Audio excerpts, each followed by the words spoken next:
இந்த நாளிலே நம்முடைய தியானத்துக்கென்று ரோமருக்கு எழுதின நிருபம் 12வது அதிகாரம் 9வது வசனத்தை எடுத்துக்கொள்வோம். உங்கள் அன்பு மாயமற்றதாய் இருப்பதாக, தீமையை வெறுத்து நன்மையை பற்றி கொண்டிருங்கள்.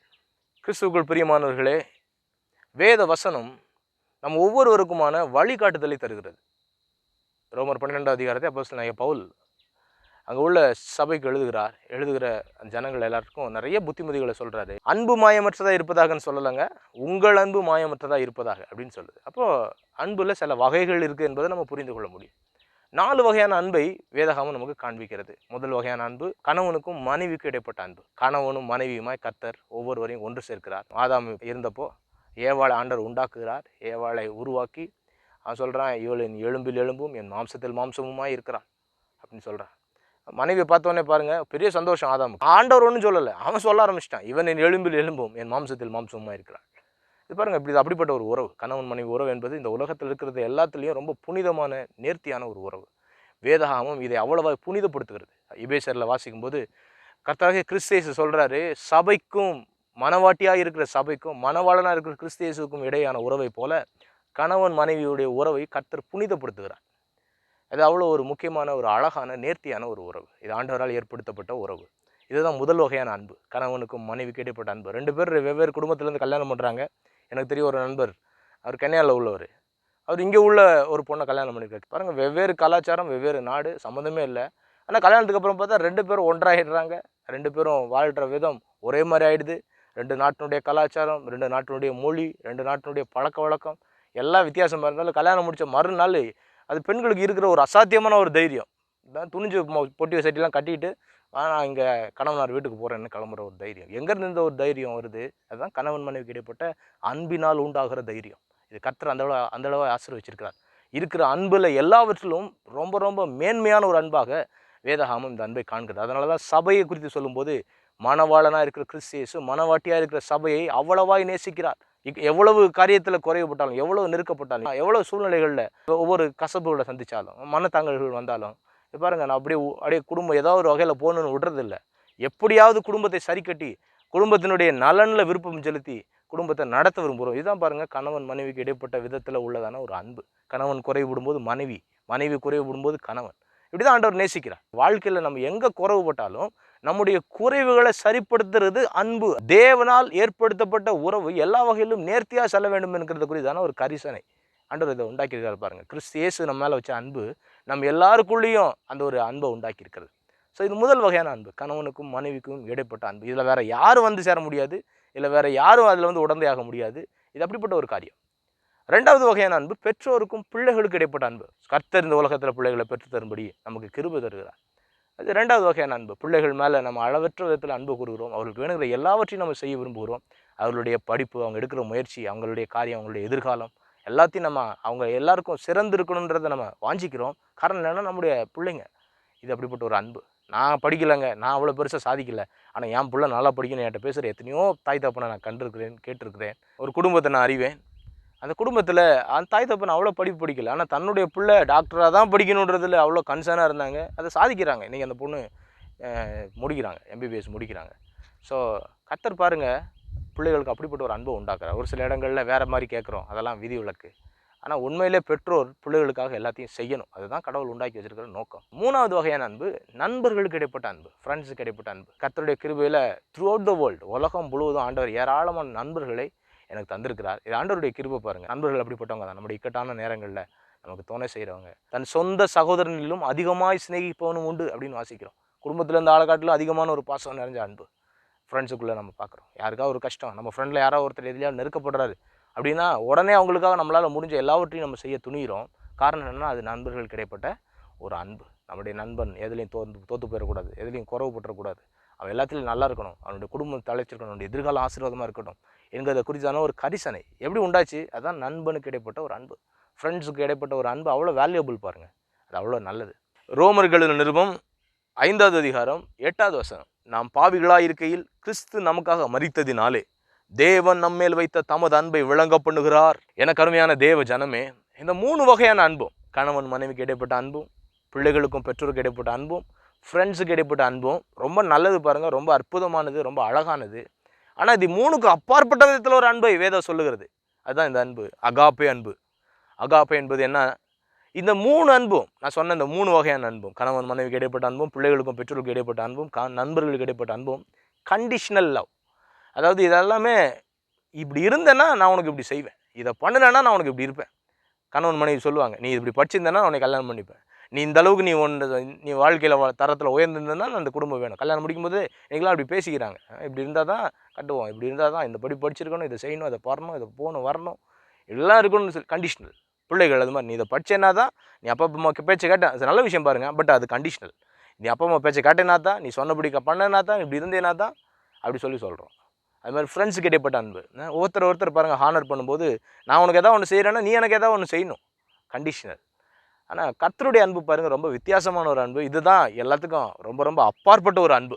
இன்னும் சொல்லப்போனால் 1 யோவான் 4வது அதிகாரத்தில் வாசிக்கிறோம், தேவன் அன்பாகவே இருக்கிறார்.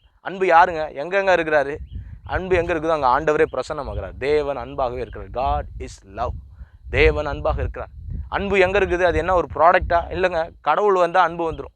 இயேசு கிறிஸ்து உள்ளத்தில் இருந்தால் அன்பு வந்துடும், அவ்வளோதான்.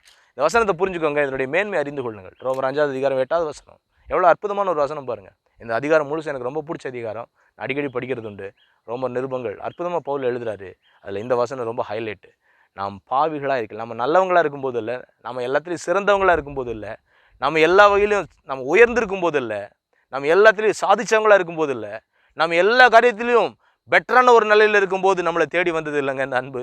நாம் பாவிகளாக இருக்கையில், நம்ம எதுவுமே அறியாத இருக்கிற நேரத்தில், நம்ம நம்பிக்கையற்றவர்களாக இருந்த நேரத்தில், நம்ம அங்கலாய்க்கிற நேரத்தில், நம்ம இந்த உலகத்தில் என்னை யார் காப்பாற்றக்கூடும் என தவிக்கிற நேரத்தில் நம்மளை தேடி வந்தது தான் தேவனுடைய அன்பு. நாம் பாவிகளாக இருக்கையில், நம்ம இந்த உலகத்தில் எல்லாராலும் புறக்கணிக்கப்பட்ட நிலையில் இருக்கையில், நம்ம எல்லாராலும் இந்த உலகத்தில் தள்ளப்பட்ட நிலையில் இருக்கையில் நம்மளை தேடி வந்தது தான் தேவனுடைய அன்பு. இந்த வசனத்தை கவனிங்க, நாம் பாவிகளாக இருக்கையில் கிறிஸ்து நமக்காக மரித்தார். அதுக்கு முந்தின வசனம் சொல்லி பாருங்க, நீதிமானுக்காக ஒருவன் மரிக்கிறது அரிது, நாம் பாவிகளாக இருக்கையில் கிறிஸ்து நமக்காக மரித்ததினாலே தேவன் நம்மையில் வைத்த தமது அன்பை விளங்க பண்ணுகிறார். நம்ம நல்லவங்களாக இருக்கும்போது, நம்ம யோக்கியவான்களாக எல்லாத்திலும் உயர்ந்திருக்கும் போது, சிறந்த நிலையில் இருக்கும்போது, எல்லாவற்றிலும் சாதித்த நிலையில் இருக்கும்போது, எல்லாராலும் புகழப்படுற ஒரு நிலையில் இருக்கும்போது, நமக்காக யாரோ ஒருத்தர் எதையாவது செய்ய துணியலாம், கட்டாயமாக அது நடக்கலாம். அதான் வசனம் சொல்லுது பாருங்கள், நீதிமானுக்காக ஒருவன் மரிக்கிறது அரிது, ஒருவேளை நடக்கலாம். பாருங்கள், ஆண்டவர் நம்ம மேலே வச்ச அன்பை எண்ணி பாருங்கள். பாவிகளாக இருக்கையில், நம்ம எல்லாராலும் தள்ளப்பட்ட நிலையில் இருக்கையில், நம்ம எல்லாராலும் ஒதுக்கப்பட்ட நிலையில் இருக்கையில், இந்த உலகம் நம்மை கண்டுகொள்ளாத போது உருவாக்கின தேவன் என் மேலே அன்பு கூர்ந்து எனக்காக இந்த உலகத்தில் இறங்கி வந்தார். என்னுடைய பாவங்களை எல்லாம் மன்னித்து என்னை தம்முடைய இரத்தத்தினால கழுவி பரிசுத்தம் பண்ணி அவருடைய பிள்ளையாக மாற்றினார். இது ஒரு பெரிய ஆச்சரியம் பாருங்கள். இதுதான் அற்புதமான தேவனுடைய அன்பு. ஸோ கணவன் மனைவிக்கு இடைப்பட்ட அன்பு, பிள்ளைகளுக்கும் பெற்றோருக்கு இடைப்பட்ட அன்பு, நண்பர்களுக்கு இடைப்பட்ட அன்பு, இது எல்லாமே கண்டிஷனல் லவ். நீ இப்படி இருந்தானா நான் உனக்கு இப்படி செய்வேன். ஆனால் கடவுள் நம்ம மேலே வச்ச அன்பு பாருங்கள், இது எல்லாத்துக்கும் அப்பாற்பட்ட ஒரு அன்பு. நம்ம எந்த நிலையில் இருந்தாலும், நம்ம எப்படி இருந்தாலும் நம்மளை ஏற்றுக்கொண்டு நம்மளை ஆதரித்து நமக்கு வேணுங்கிற நன்மைகளை நமக்கு அருளி செய்கிறார். இந்த உலகம் பாருங்கள், ஒரு இல்லூஷன் நிறைஞ்ச ஒரு உலகம், மாய உலகம் அப்படின்னு சொல்கிறோம்.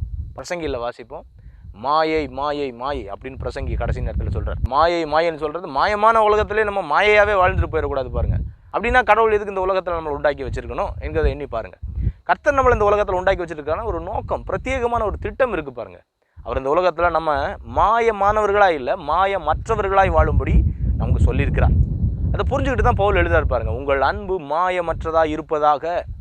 அநேக இடங்களில் நம்முடைய ஆண்டவரும் ரட்சகருமான கிறிஸ்து இயேசு தாமே பிரசங்கம் பண்ணுற இடங்கள்லாம் பாருங்கள், ஒரு சில இடத்துலலாம் ரொம்ப கடிஞ்சு சொல்கிறார், மாயக்காரரே, வேதபாரகரே, பரிசேயரே, மாயக்காரரே என்ற வார்த்தை வரும். அப்படின்னு அர்த்தம் என்னன்னா, உள்ளத்தில் ஒன்றை வச்சுக்கிட்டு வாயில் ஒன்று சொல்கிறீங்க, உள்ளத்தில் ஒன்று இருக்குது வாயில் ஒன்று வருது, உள்ளத்தில் ஒரு பேச்சு வெளியில் ஒரு நடக்க ஒன்றா இருக்குது, உள்ளத்தில் ஒரு காரியம் வாழ்க்கை போகிற ஒரு விதமாக இருக்குது. இதுதான் மாயமாலம். இந்த மாயமாலம் உள்ளத்துக்குள்ளே வரும்போது வாழ்க்கை அப்படியே கரெக்ட் பண்ணிவிட்டு, கடையில் எல்லாம் போனீங்கன்னா இட்லி வாங்கினீங்கன்னா, இட்லி இப்போ தான் கடைக்கு போகிறதெல்லாம் கொஞ்சம் கஷ்டமாக இருக்குது. ஆனால் இப்போ பழக்கமான நேரங்களில் போவீங்க இல்லையா, கடையில் போனீங்கன்னா அண்ணாச்சி பில் அடிப்பார், 2 இட்லி 2 தோசை 2 புரோட்டானோடனேவும் அவர் உட்காந்து பில்லை தட்டுவார். பில்லை தட்டினா மேலே மானிட்டர் வச்சுருப்பார், கீழே கீபோர்டு மவுஸ் இருக்கும், CPU பார்த்தீங்கன்னா அடியில் எங்கேயோ ஒரு பக்கம் தூசி அடைஞ்சு கிடக்கும். நம்ம நினச்சின்னு இருக்கிறோம் இந்த மானிட்டரில் தான் எல்லாம் வந்துட்டு இருக்குது, இந்த CPU இது உள்ளே இருக்கிறனால இது ஒன்றும் இல்லை, நம்ம மானிட்டரை பார்த்துட்டு ஓகே மானிட்டர் ரொம்ப அழகாக இருக்குது அப்படின்னு நினச்சிட்டு மானிட்டரில் இருக்கிற விஷயத்தெல்லாம் பார்க்குறோம். முகம் வந்து நமக்கு ஒரு நல்ல ஒரு மானிட்டர் மாதிரி இருக்குது பாருங்கள், மனுஷனுடைய தோற்றம் மானிட்டர் மாதிரி இருக்குது. ஆனால் உள்ளம் அதுதான் CPU மாதிரி இருக்குது பாருங்கள். அது பார்த்தா எங்கேயோ உள்ள ஒரு பக்கம் கண்டா இப்போ தொடச்சி அழுக்காக கிடக்குது. அதெல்லாம் சரி பண்ண வேண்டியது அவசியமாக இருக்குது பாருங்கள். அதை சரி பண்ணால் தான் வாழ்க்கையில் நம்ம ஒரு நல்ல நிலைக்குள்ளே வந்து சேர முடியும். மாய்மாலை வரும்போது என்ன நடக்க ஆரம்பிச்சிருது, நம்முடைய லைஃப் ஸ்பேனவே அது வேஸ்ட் பண்ண ஆரம்பிச்சிருது. இஸ்ரவேல் ஜனங்கள் 40 வருஷம் சுற்றுறாங்க. காரணம் என்ன? மாய்மாலம். உள்ளத்தில் ஒன்று வாயில் ஒன்று. அவங்க பாருங்கள், நமக்கு அற்புதமான ஒரு உதாரணம். அவங்ககிட்ட நம்ம நிறைய பாடம் படிக்கலாம். என்னென்னா, மாயமால் நம்மளை விட்டு முழுவதுமாக களையப்படக்கூடுமானால் நம்ம ஆண்டவருக்காக எழும்பி பிரகாசிக்க முடியும். எழும்பி பிரகாசி, உன் ஒளி வந்தது என வேதவசனம் சொல்லுகிறதுனுடைய அர்த்தம் என்னென்னா, ஆண்டவர் பலனை தருவார், கிருபையை தருவார், அன்பு தருவார், வல்லமை தருவார். ஆனால் எழும்பி பிரகாசிக்க வேண்டியது நம்முடைய வேலை. அந்த வார்த்தையில் அர்த்தம் இருக்குது பாருங்கள், எழும்பி பிரகாசி. இந்த உலகத்தில் இருக்கக்கூடியதான எல்லா விதமான சேலஞ்சஸ்லேருந்து எழும்பி பிரகாசி, உன் ஒளி வந்தது. கர்த்தர் பாருங்கள், அப்படி தான் நம்மளை வாழ வைக்கிறார். அவருக்காக நம்ம எழுந்து பிரகாசிக்கும்படி ஆண்டவர் நமக்கு உதவி செய்கிறார். அவர் மேலே உள்ள அன்பு, அவர் மேலே உள்ள ஐக்கியம், அவர் நமக்காக செஞ்ச காரியத்தின் மேலே உள்ள நன்றி உணர்வு, அவர் நம்ம மேலே பாராட்டின அன்புக்கான மாறுத்திரம், இதுதான் பாருங்கள் நம்ம அவருக்காக ஓடும்படி செய்கிறது. அன்புன்றது எப்போ உண்மையான அன்பாக இருக்கும்னு நினைக்கிறீங்க? யோசிச்சு பாருங்கள். நம்ம எல்லாம் இருக்கும்போது வர்றது அன்பா, இல்லை நம்மகிட்ட எதுவுமே இல்லாமல் இருக்கும்போது வர்றது அன்பா? தேவன் அன்பாகவே இருக்கிறார். நாம் பாவிகளாக இருக்கிற நம்மிடத்தில் அவர் வந்தார்னு சொல்கிறதுடைய அர்த்தம் என்னென்னா, அவர் அன்பு நிறைஞ்ச கடவுள். யாரும் என்னை நேசிக்க முடியாதுன்ற நிலையில் இருக்கிற எந்த ஒரு கடைசி மனுஷனையும் கிறிஸ்து இயேசு நேசிக்கிறவர். அவரால் இல்லைங்க, என்னால் இவரெல்லாம் நேசிக்க முடியாதுன்ற நிலையில், இயேசு கிறிஸ்துவால் இவரை நேசிக்கவே முடியாது அப்படின்ற நிலையில் யாருமே கிடையாது. நீங்கள் எவ்வளோ பெரிய பாவம் பண்ணியிருந்தாலும், நீங்கள் எவ்வளோ பெரிய கடவுளுக்கு விரோதமான காரியத்தில் இருந்தாலும், ஆண்டவருடைய வார்த்தையை முன்னிட்டு உங்களுக்கு சொல்லுகிறேன், அவருடைய அன்பு இந்த உலகத்தில் அவ்வளோ பெரிதான ஒரு அன்பு. அவருடைய அன்பை போல் இந்த உலகத்தில் நம்மை நேசிக்கக்கூடியதான அன்பு எந்த ஒரு அன்பு இல்லை. பவுல் இதை புரிஞ்சுக்கிட்டு தான் சொல்கிறாரு, உங்கள் அன்பு மாயமற்றதாக இருப்பதாக. அதாவது அர்த்தம் என்னென்னா, மாயமால இல்லாத அன்பு எந்த அன்புன்னு நினைக்கிறீங்க? கல்வாரி சிலுவையில் நமக்காக ரத்தம் சிந்தின கிறிஸ்து இயேசுவினுடைய அன்பு. அதான் மாயமால இல்லாத அன்பு. பேச்சில் மாயமால இல்லை, நடத்தையில் மாயமால இல்லை. எல்லாமே மனுஷங்க பாருங்கள், எல்லாருமே மனுஷங்க. உலகத்தில் வாழ்கிற எல்லாரும் மனுஷங்க.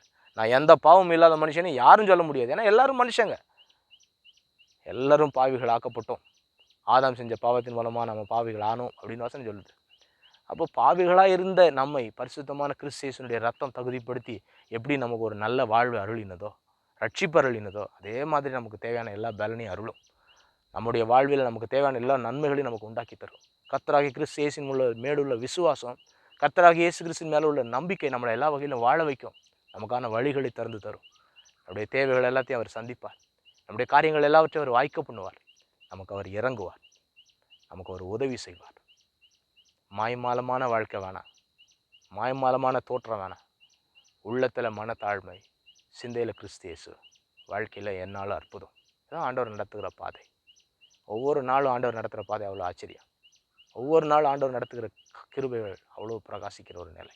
நம்ம எவ்வளோ கஷ்டத்தில் இருந்தாலும் சரி, எவ்வளோ நெருக்கத்தில் இருந்தாலும், எவ்வளோ தேவைகள் இருந்தாலும், இயேசுவின் மேல் உள்ள நம்பிக்கை நம்மளை அங்கேருந்து மீட்டெடுக்குது பாருங்கள். நம்ம எவ்வளவு குழியின் ஆழத்தில் இருந்தாலும், யோசிப்பு ஆண்டவர் மேலே உள்ள நம்பிக்கை நிறைஞ்ச ஒரு அற்புதமான மனுஷன். தன்னுடைய வாழ்க்கையை நடத்தியில் அவன் எங்கேயுமே பாவம் செய்யலை. எல்லா வகையிலும் ஆண்டவருக்காக வாழணும்னு விரும்புகிறான். காரணம் இல்லாமல் குழிக்குள்ளே அமுக்கப்படுறான். காரணம் இல்லாமல் எல்லாத்தாலும் புறக்கணிக்கப்படுறான். அவன் மனசு பாருங்கள், அவ்வளோ வேதனை. என்ன எல்லாத்திலும் நல்லா இருக்கிறேன், பிறகு எதுக்கு? ஆனால் குறித்த நேரம் வரும்போது கர்த்தர் உயர்த்துகிறார். இஸ்ரவேலே, உன் தேவனாகிய கர்த்தரிடத்தில் திரும்பு, நீ உன் அக்கிரமத்தில் விழுந்தாய். வார்த்தைகளை கொண்டு கர்த்தரிடத்தில் திரும்புங்கள். அவரை நோக்கி, தேவரீர் எல்லா அக்கிரமத்தையும் நீக்கி எங்களை தயவாய் அங்கீகரித்தருளும். அப்பொழுது நாங்கள் எங்கள் உதடுகளின் காளைகளை செலுத்துவோம். இஸ்ரவேலே, உன் தேவனாகிய கர்த்தரிடத்தில் திரும்பு. Turn back to righteousness. நீதியின் இடத்துல, தேவன் அண்டையில் உங்களை திரும்பவுமாய் ஒப்பு கொடுங்க. அவரிடத்தில் உங்களை தரும்போது வாழ்க்கை அழகாகும் பாருங்கள். இப்போ நம்ம வாழ்கிற இந்த உலகம் இல்லூஷன் நிறைஞ்ச உலகம். எங்கே பார்த்தாலும் எதை பார்த்தாலும் என்ன செஞ்சாலும் சரி, அந்த இல்லூஷனை முன்னாடி கொண்டு வந்து விடுறாங்க. அதாவது நம்மகிட்ட இருக்கிறது எதுவுமே நல்லதில்லை. ஒரு ஃபோன் லான்ச் ஆகுது, நம்ம கையில் அப்போ தான் ஒரு லேட்டஸ்ட் ஃபோன் வச்சுருப்போம். இன்னொரு ஃபோனை பார்க்கும்போது இது இன்னும் கொஞ்சம் அழகாக காட்டுறப்போ, ஏன் why don't we have that, அதை ஏன் நம்ம வாங்கக்கூடாது? வாங்குறது தப்பு இல்லை. ப்ராடக்ட் எவ்வளோ முடியுதோ, நம்ம காசு இருக்குது, நம்ம வாங்குறோம், அது வேறு விஷயம். ஆனால் இன்னொருத்தனுடைய கட்டுப்பாட்டுக்குள்ளே நம்ம போய் சேர்றோம் பாருங்கள், அதான் அங்கே பிரச்சனை. அங்கே போய் விழுகுறோம். அவன் என்ன நினைக்கிறானோ, ஒரு அட்வர்டைஸ்மெண்ட் பார்க்குறோம் டிவியில், அந்த டிவியில் உள்ள அட்வர்டைஸ்மெண்ட்டு கண்களின் வழியாக உள்ளே போய் அதை நம்ம வாங்கணுன்ற அந்த ஒரு ஆட்டிடியூடை நமக்குள்ளே கிரியேட் பண்ணுது பாருங்கள், அதான் விஷயம். அந்த இல்லூஷன், அதை விட்டு நம்ம வெளியில் வரணும். நம்ம எப்படிப்பட்டவங்கள நடத்தப்படணும்னா, வார்த்தையினால் நடத்தப்படுகிற ஜனங்களாக இருக்க வேண்டியது அவசியம். இல்லூஷன் நிறையும் போது தான் மாய்மாலம் பெருக ஆரம்பிச்சிடுது. இல்லூஷன் நிறையும் போது தான் எல்லாமே கொஞ்சம் அப்படியே ஒரு மாதிரி ஆகிடுது. புறக்கணிக்கப்படுற ஒரு நிலை, ரிஜெக்ஷன் வாங்கின ஒரு நிலை, எல்லாத்தையும் வெறுத்துக்கிற ஒரு நிலை, எல்லாராலும் கைவிடப்பட்ட ஒரு நிலை. அதெல்லாம் ஏன் வருது? காரணம், மாய்மாலத்துக்குள்ளே போய் எங்கேயோ ஒரு இடத்துல விழுந்துக்கிறோம். அப்புறம் வாழ்க்கையில் கஷ்டப்பட்டு கிடக்கிறோம். நம்ம ஆண்டவர்கிட்ட திரும்பும்போது இந்த மாய்மாலத்தை எல்லாத்துலேருந்து ஆண்டவர் நம்மளை விடுதலையாக்க இருப்பாருங்க. கணவன் மனைவிக்கு இடைப்பட்ட உறவு அப்போ தான் கரெக்டாகும். பிள்ளைகளுக்கு இடைப்பட்ட உறவு அப்போ தான் கரெக்டாக ஒர்க் ஆகும். அப்போ தான் ஃப்ரெண்ட்ஸுக்கு இடைப்பட்ட அன்பு கரெக்டாக ஒர்க் ஆகும். இது எல்லா அன்புக்குள்ளேயும் கிறிஸ்து இயேசு பிரசன்னமாகணும். இயேசு கிறிஸ்து வரும்போது தான் குடும்பம் அழகாகுது பாருங்கள். இயேசுவே என்னுடைய வீட்டினுடைய தலைவர், அவர் எங்களுக்கு எல்லாமா இருந்து நடத்துகிறவர், என் குடும்பத்தை அவருக்கு எல்லாமா இருந்து வாழ வைக்கிறவர் என்கிற நிலைக்குள்ள உங்களுடைய வாழ்வை எப்பொழுதும் நிறுத்தி கொள்ளுங்கள். உங்களுடைய வாழ்விலே நீங்கள் எல்லாவற்றிலும் சிறந்திருக்கும்படி உங்களுக்கு உதவி செய்வார். நம்ம ஆராதிக்கிற கிறிஸ்து இயேசு அப்படிப்பட்டவர், நமக்கு இறங்குகிறவர். பாவங்களை எல்லாத்தையும் விட்டு அவரிடத்தில் திரும்புங்கள், அவர் அண்டையில் உங்களை ஒப்புக் கொடுங்க. உங்கள் அன்பு மாயமற்ற அன்பாக இருக்கும்போது, கிறிஸ்து இயேசுனுடைய அன்பு உள்ளத்துக்குள்ளே வரும்போது மாய்மலம் போயிடும். அப்போ தேவனுடைய அன்பு உள்ளத்துக்குள்ளே பிரசன்னம் ஆயிடுச்சுன்னா தீமையை வெறுக்கிறது ரொம்ப சுலபம். கர்த்தருடைய அன்பு உள்ளதாய் நம்முடைய அன்பு மாறிடுச்சுன்னா, கர்த்தர் எப்படி என்ன நேசிச்சாரோ அது மாதிரி நான் மற்றவங்களை நேசிக்கணும். 2 கட்டில் சொல்கிறார். முதல் கட்டில் உன் தேவனாய கர்த்தரிடத்தில் உன் முழு இருதயத்தோடும் உன் முழு ஆத்மாவோடும் உன் முழு பலத்தோடும் அன்பு கூறுவாயாக. 2வது கட்டில் உன்னிடத்தில் நீ அன்பு கூறுகிறது போல பிறனிடத்தில் அன்பு கூறுவாய். இன்னைக்கு பாருங்கள், அநேகருக்கு தங்களுக்கே பிடிக்கிறது இல்லை. நான் ஏன் இப்படி இருக்கேன், எனக்கே அப்படி இருக்கேன். உன்னிடத்துல நீ அன்பு கூறணும், அதுதான் நீதி. எனக்கு என் மேலே அன்பு வர மாட்டேதானே எங்கேயோ ஒரு தப்பு நடக்குது பாருங்கள். பசி எடுக்கணும், சாப்பிடணும், அது நீதி. பசியே எடுக்க மாட்டேதுன்னா ஏதோ பிரச்சனை இருக்குன்னு அர்த்தம். சரி பண்ண வேண்டியது அவசியம். எப்படி சரி பண்ண முடியும்? வார்த்தைகளை கொண்டு கர்த்தரிடத்தில் திரும்புங்கள். கர்த்தர் உங்களை எப்படி உண்டாக்கியிருக்கிறார் என்பதை அவர் சொல்லியிருக்கிறபடி வசனத்திலிருந்து கண்டுபிடிங்க. பாருங்கள், அவர் உங்களுக்கு உதவி செய்வார். அப்போது நம்மிடத்தில் நம்ம மேலே அன்பு உண்டாகும். நம்மிடத்தில் நமக்கு அன்பு உண்டாகணும். எப்படி உண்டாகும்?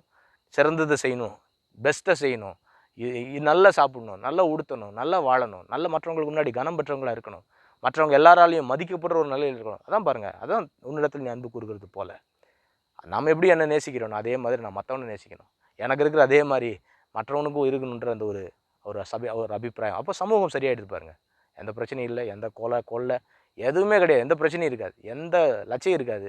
என் மேலே நான் அனுபவிக்கிறது மாதிரி நான் மற்ற மேலே அனுபவிக்க பழகிட்டேன்னா எல்லா காரியமும் சரியாயிடும். என் மேலே நான் எப்போ அனுபவிக்க முடியும்? கிறிஸ்து இயேசு வந்தால் தான் அந்த அன்பு சாத்தியம். அது எல்லாத்தையும் அப்படியே கரெக்ட் பண்ணுறேன், ஒர்க் அவுட் பண்ணுறேன். நான் என் மேலே கரெக்டாக அனுபவிக்கிறதுக்கு எனக்கு உதவி செய்கிறேன். அன்புன்றது இட்ஸ் நாட் சென்ஸ். அது அப்படியே தொட்டு தடவி பார்த்து இது இமோஷனல் கிடையாது. அன்புன்றது இமோஷன்ஸ் கிடையாது. அன்புன்றது இருதயத்தில் உண்டாகிற ஒரு விஷயம். அதனால தான் கர்த்தர் எங்கே வாசம் பண்ணுறாரு? மனுஷன் முகத்தை பார்க்கிறான், நான் எங்கே பார்க்குறேன்னு சொல்கிறாரு? இருதயத்தை பார்க்குறேன். ஏன்? அன்பு அங்கே தான் இருக்குது. இருதயத்தில் அன்பு இருந்து வெளிப்படுது. இருதயத்தில் இருக்கிற அன்பினுடைய ஒரு வெளிப்பாடு தான் யாராவது ஒருத்தருக்கு போய் எதாவது ஒரு செய்கிறோம், யாராவது ஒருத்தருக்கு நம்ம எதையோ ஒன்று பண்ணுறோம். கல்யாண உறவில், பிள்ளைகளுக்கு இடைப்பட்ட உறவில், ஃப்ரெண்ட்ஸுக்கு இடைப்பட்ட உறவில், எல்லா உறவுக்குள்ளேயும் அது வெளிப்படுது பாருங்கள். அதனுடைய வெவ்வேறு பரிணாமங்களை ஒவ்வொரு இடத்துலையும் பார்க்குறோம். ஆனால் அன்புன்றது இருதயத்தில் இருக்குது. இது ஒரு சென்ஸ் கிடையாது. புரிந்து கொள்வது தான் வெவ்வேறு வழிகளை ஒழிய இது இருதயத்தில் உண்டாகிற காரியம். இருதயத்தில் அன்பு இருந்துச்சுன்னா வாழ்க்கையில் அன்பு வெளிப்பட்டு. அப்போது இமோஷன்ஸ் மூலமாக அன்பு உண்டாச்சுன்னா அது ரொம்ப நாள் ஓடாது பாருங்கள். எமோஷ்னலாக ஒரு அன்பு உண்டாகுது. இமோஷ்னலாக மற்றவங்க ஏதோ ஒன்று பார்த்து ஏதோ ஒன்று செஞ்சு ஏதோ ஒன்று பண்ணி அதனால் ஒரு அன்பு உண்டாகுது. அது ரொம்ப நாள் ஓடாது. ஆனால் இருதயத்தில் அன்பு உண்டாயிடுச்சா அது ஒரு நாள் அந்த அன்பு அழிஞ்சு போகாது. அதனால தான் ஆண்டவர் பாருங்கள், இருதயத்தில் நம்ம இருக்கணும்னு விரும்புகிறார். இருதயத்தில் ஒரு வாசம் பண்ண விரும்புகிறார். ஏன்னா ஒரு நாள் அவர் நம்மளை விட்டு கொடுக்குற விரும்புறது இல்லை. ஒரு நாள் நம்மளை அவர் கைவிட விரும்புறது இல்லை. ஒவ்வொரு நாளும் நம்ம கூட இருந்து நமக்கு உதவி செய்ய விரும்புகிறார். அற்புதமான தேவன் நமக்கு உண்டு பாருங்கள். நம்முடைய எல்லா நேரத்தில் நமக்கு உதவி செய்கிற கிறிஸ்து இயேசு. இந்த அன்பு நிறைஞ்ச கடவுளை நம்ம உள்ளத்தில் பெற்றிருக்கிறோம். நற்கந்தங்களாய் நம்ம விளங்குகிறோம். இந்த உலகத்தில் இருக்கக்கூடிய எல்லாருக்கும் மேலான ஒரு பெரிய நம்பிக்கையை அவரை தொழுது கொள்கிற பிள்ளைகளுக்கு கர்த்தர் தருகிறார். ஏன்னா நம்பிக்கை, கிறிஸ்து எனக்கு ஜீவன், அவர் என் வாழ்க்கையில் எனக்கு எல்லாமே இருக்கிறார், அவர் தான் என்னோடய லைஃப், அவர் என்னோட எல்லாமே நடத்துகிறார். இந்த உலகத்தில் எதுவாக இருக்கட்டும், எதுவும் என்னை அசைப்பதில்லை என்கிற ஒரு நிச்சயம். நான் ஒன்று நேசிப்பேன், நான் வாழ்நாள் முழுசும் அவன் கூட இருந்து ஒன்றை பார்த்துப்பேன் அப்படின்ற வெறும் வார்த்தைகள் மட்டும் இல்லை, சிலுவையில் ஜீவன் தந்து வெளிப்படுத்தின கிறிஸ்து இயேசுனுடைய அன்பு. அதான் இந்த உலகத்துக்கு எல்லாத்துக்கும் அப்பாற்பட்ட ஒரு அன்பு பாருங்கள். அந்த அன்பு உள்ளத்துக்குள்ளே வந்தால் தான் மற்ற எல்லாமே சரியாகும். அவர் தான் அன்பின் இருப்பிடம். அன்பு எப்போ சாத்தியமாகுது? கிறிஸ்து இயேசுனுடைய ரத்தத்தினால் கழுவப்பட்ட நிலைக்குள்ளே வரும்போது தான் அந்த அன்பு நம்முடைய வாழ்வில் உண்டாகாது. நமக்கு தேவையான எல்லா வழிகளையும் அவர் உண்டாக்கி தந்திருக்கிறது போல் நம்மளும் நம்ம சார்ந்திருக்கிற எல்லாருக்குமான சரியான காரியங்களை நம்ம சொல்லித்தர்றோம், வழிநடத்துகிறோம். எல்லாருக்குள்ளேயும் நம்ம முடிஞ்ச வரைக்கும் நல்ல காரியங்களை செய்ய விரும்புகிறோம். காரணம் என்னென்னா கிறிஸ்து இயேசுவுடைய அன்பு. மாயமல்லாத அந்த அன்பு ஒவ்வொரு மனுஷனுடைய உள்ளத்துக்குள்ளே வந்துருச்சுன்னா உலகம் பார்க்க பரலோகம் மாதிரி ஆகிடும். நினச்சி பாருங்கள், உலகத்தில் தீங்கு இருக்குன்னு நினைக்கிறீங்களா? எல்லா மனுஷனும் ஆண்டவர் மாதிரி ஒருத்தர் நேசிக்கிறோம். எல்லா மனுஷனும் கர்த்தருடைய அன்புடையவங்கள உலகத்தில் வாழ்கிறோன்னா ஒரு பிரச்சனையும் இருக்காது பாருங்கள். எந்த பிரச்சனையும் இருக்காது. யார் எந்த மனுஷனுக்கு விரோதமாகவும் எந்த வகையிலும் குறை சொல்ல போகிறதில்ல. எந்த நேரத்தில் யார் வேணாலும் நடமாடலாம், எப்போனாலும் எங்கேனாலும் போய் வரலாம். எவ்வளவு வாழ்க்கையில் நம்ம வாழ்ந்தாலும், எவ்வளவு சூழ்நிலைகள் நமக்கு இருந்தாலும் நம்ம வாழ்க்கையில் அழகாக போயிட்டு இருப்போம் பாருங்கள். இந்த உலகத்தை சரிப்படுத்துகிற விஷயம் அதான் அன்பு. அன்பு நிறைஞ்ச கடவுள் உள்ளத்துக்குள்ளே நமக்குள்ளே வாசம் பண்ணுறது அனுபவம் அவசியம் பாருங்கள். கடவுள் எங்கே இருக்கிறார்? அவர் எனக்கு கொஞ்சம் காட்டுங்க. அவர் எங்கே இருக்கிறார்? நான் அவர் போய் பார்க்க முடியுமா அப்படின்னு நீங்கள் கேட்டுட்டு இருக்கிறீங்களா? அன்பு எங்கே பார்க்குறீங்களோ அங்கே ஆண்டவர் பிரசன்னமாகிறார். அன்பு நிறைஞ்ச கிறிஸ்து இயேசு. அன்பே தேவனாய் இந்த உலகத்தில் வெளிப்பட்டார். அவர் தான் நம்ம ஆராதிக்கிற அருமை ஆண்டவரும் ரட்சகருமான இயேசு கிறிஸ்து. அவர் உள்ளத்தில் இருப்பாருன்னா அன்பு வெளிப்படும் பாருங்கள். கசப்பு வெளிப்படுதுன்னா உள்ளே வேறு யாரோ இருக்கிறாங்கன்னு அர்த்தம். விரோதம் வெளிப்படுதுன்னா உள்ளே வேறு யாருக்கும் இடம் வச்சுட்டோன்னு அர்த்தம்.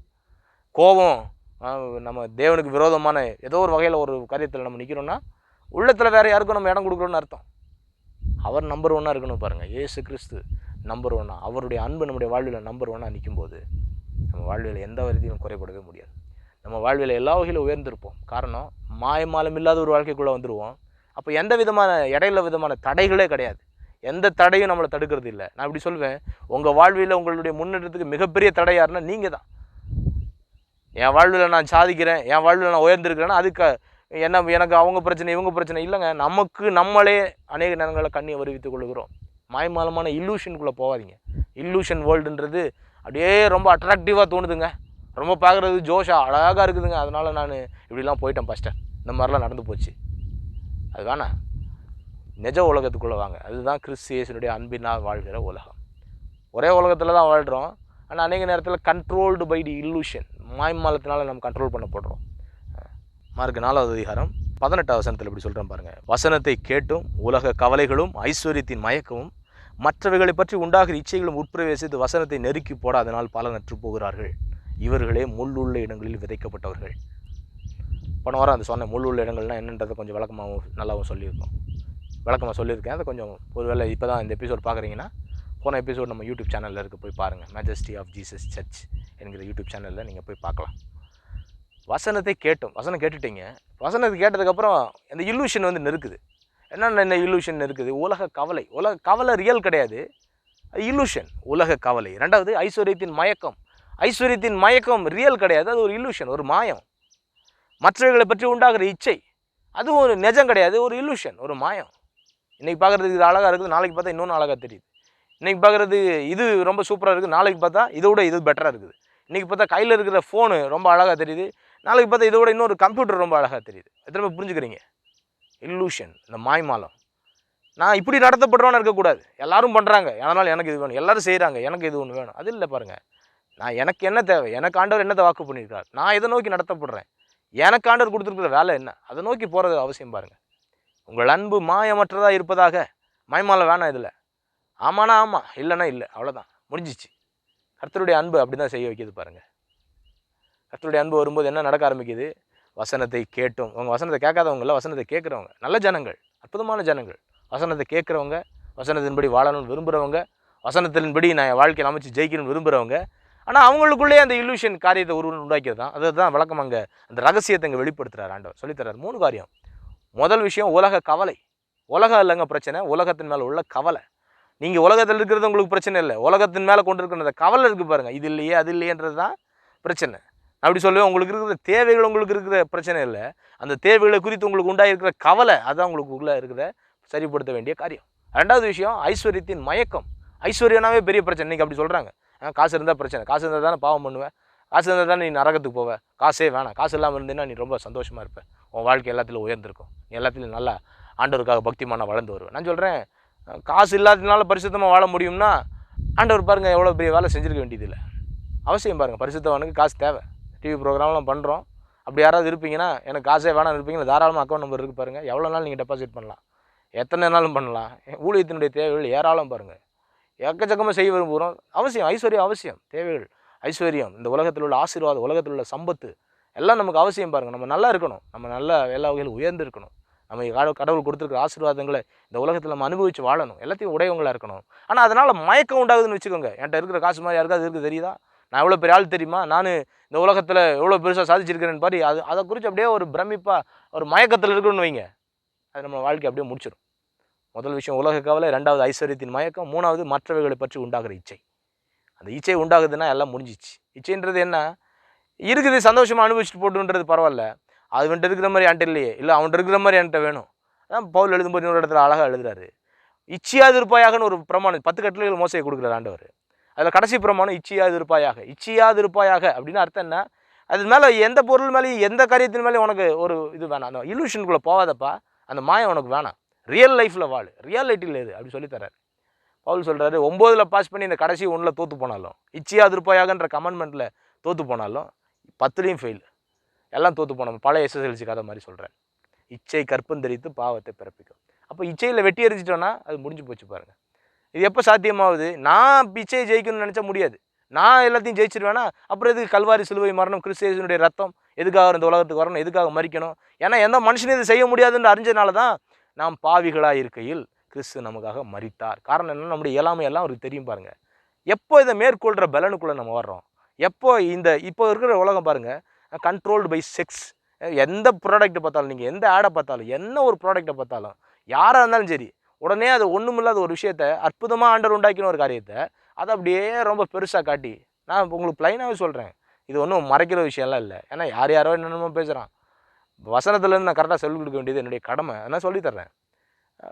எதையோ வச்சு அப்படி அப்படியே போய் இல்லாத ஒன்றை இதை சாதிச்சாதான் வாழ்க்கையில் நீங்கள் உயர்ந்தனால, இதை சாதிச்சாதான் நீ பெரிய ஆள், இது சாதிச்சாதான், இதை அடைஞ்சாதானே உண்மையான சந்தோஷன்ற மாதிரி ஒன்றும் இல்லாத விஷயத்தெல்லாம் அப்படியே பெருசாக காட்டுறான். நம்ம அதை பார்த்து அப்படியே மயங்க ஆரம்பிச்சிடும். இப்படியா இதெல்லாம் பார்த்தா தான் வாழ்க்கையில் சந்தோஷம் வருமோ? இதெல்லாம் இப்படிலாம் இருந்தால் தான் ஒரு வேளை ரியலான சந்தோஷமா? இப்படி இருந்தால் இப்படி இருந்தால் தானே வாழ்க்கை, இப்படி இல்லைன்னா வாழ்க்கை இல்லையே அப்படின்னு சொல்லி பாவத்தை பாருங்கள் அவ்வளோ பெரிய ரைட்டு மாதிரி சொல்கிறாங்க. இல்லை, அப்படி கிடையாது. வசனம் அதுக்கு நோ சொல்லுது. உலக கவலை, ஐஸ்வர்யத்தின் மயக்கம், மற்றவர்களை பற்றி உண்டாகிற இச்சை என்ன செய்தான்? வசனத்தை நெருக்கி போடுகிறது. அதனால் அவர்கள் பலனற்று போகிறார்கள். நாம் எல்லாருடைய பாதத்தை உறுதியை பற்றி கொள்வோம். அவருடைய பிள்ளைகளாக இந்த உலகத்தில் அவருக்கு சாட்சியாய் வாழ்வோம். கர்த்தர் நம்ம ஒவ்வொருவருக்கும் உதவி செய்வார். நம்ம கண்களை மூடி ஜெபிப்போம். எங்கள் அன்பின் பரலோக தகப்பனே, இந்த நல்ல நேரத்துக்கு நமக்கு ஸ்தோத்திரம். ஆண்டவரே, நீர் நல்ல தேவன், எங்கள் வாழ்வில் நன்மைகளை செய்கிறோம். மாயமில்லாத அன்பை உடைய கடவுளாய் இந்த உலகத்தில் வெளிப்பட்ட நீர், இந்த உலகத்தில் எங்களுக்காக அவதரித்த நீர், தெய்வம் நீர். எங்களை உம்மை போல மற்றவர்களாய் வாழும்படி பலன் செய்கிறவர் நீர். உம்மாலே ஒரு சேனைக்குள் பாய்வேன், உம்மாலே ஒரு மதிலையும் தாண்டுவேன் என்கிற விசுவாசம், நம்பிக்கையும் இந்த நேரத்தில் ஜெபிக்கிற எல்லாருக்குள்ளும் உண்டாகட்டப்பா. இந்த உலகத்தில் உள்ள ஆண்டவரை எல்லா காரியத்தையும் வெறுத்து, இந்த உலகத்தில் உள்ள எல்லா காரியத்துக்கும் மேலாக உம்மை முன்னிறுத்தி வாழ எங்கள் ஒவ்வொருவருக்கும் நீர் கிருபை அருளும். மாயமில்லாதவர்களாய், மாயமற்ற அன்புள்ளவர்களாய் நாங்கள் ஒவ்வொருவரும் வாழ உதவி செய்தரலாம். ப்ரோக்ராமை பார்க்க நம்முடைய பிள்ளைகள் ஒவ்வொருவருக்காக ஜெபிக்கிறோம். என்னுடைய தேவைகள் எல்லாவற்றையும் நீங்கள் சந்திங்க. அவர்கள் ஒவ்வொருடைய வாழ்விலும் நம்முடைய மாயமில்லாத அன்பு வெளிப்படுவதாக. அவர்கள் எல்லாருடைய வாழ்விலும் தீமையை வெறுத்து ஒவ்வொருவரும் நன்மையை பற்றி கொண்டிருக்க கிருபை செய்வீராக. அவருடைய கூடை மாப்பிசுகிற தொட்டி ஆசீர்வதிக்கப்பட்டிருக்கட்டும். வருகையில் போகையில் அவர்கள் ஆசீர்வதிக்கப்பட்டிருக்கட்டும். என்னால் அவர்கள் வாழ்ந்திருக்கட்டும். எல்லா வகையிலும் உண்மை முன்னிறுத்தி என்னாலும் உங்களை வெற்றிகரமான வாழ்வு வாழ கிருபை செய்ய வேண்டுமாய் அன்பு ரட்சகர் இயேசுவின் நாமத்தில் தாழ்மையோடு வேண்டிக் கொள்கிறோம். எங்கள் அன்பின் தூய பிதாவே, ஆமென். ஆமென். எனக்கு அன்பானவர்களே, உங்கள் எல்லாருக்கும் என்னுடைய இனிமையான வாழ்த்துக்கள். கேட்ட சத்தியத்தில் நிலைத்திருங்கள். மாயமற்ற அன்பு நம்ம எல்லாருக்கும் உண்டாயிருக்கட்டும். உங்கள் அன்பு மாயமற்றதாய் இருப்பதாக. உங்கள் வீட்டில் எங்கேயாவது ஒரு பக்கம் எழுதி வைங்க, டெய்லி அதை பாருங்கள். உங்கள் அன்பு மாயமற்றதாய் இருப்பதாக. கர்த்தர் உதவி செய்கிறார். ஆமென். உங்கள் முகவரி: இயேசுவின் மேன்மை ஊழியங்கள், சிலுக்குவார்பட்டி, நிலக்கோட்டை வட்டம், திண்டுக்கல் மாவட்டம், Tamil Nadu. For contact: Majesty of Jesus Ministries, Silukkuvarpatti, Nilakottai, Dindigul. Cell 9843118046, 96597788048. Email: majestyofjesus@gmail.com.